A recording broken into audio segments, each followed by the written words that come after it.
quasi-experimental design is similar to an experimental design, except participants are not randomly assigned.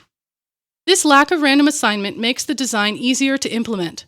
However, they are not as high in internal validity, but the threat to external validity is reduced, so findings can be generalized to other settings.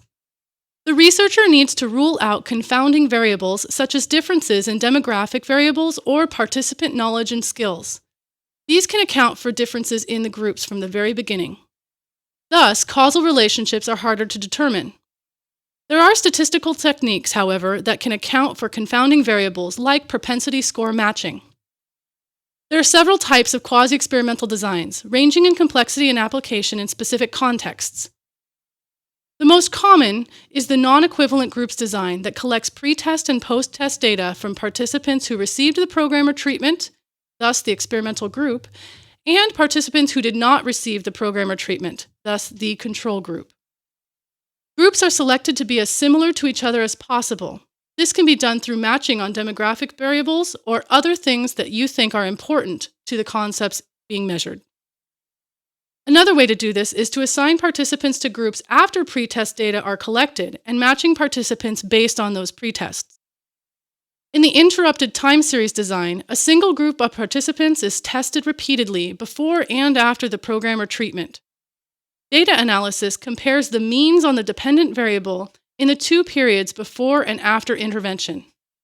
By testing repeatedly, the researcher is better able to detect confounding variables such as maturation and regression to the mean. A comparison group is sometimes added to the design.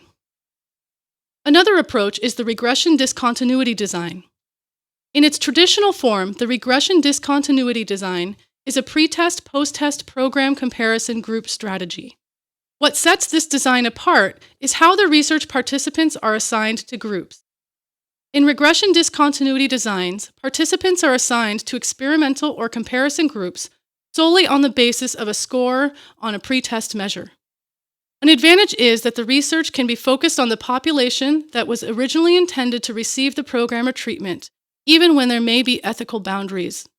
Some other quasi-experimental designs include the case control design, the double pretest design, the non-equivalent dependent variables design, the pattern matching design, the proxy pretest design, the regression point displacement design, the removed treatment design, the separate pre-post samples design, and the switching replications design.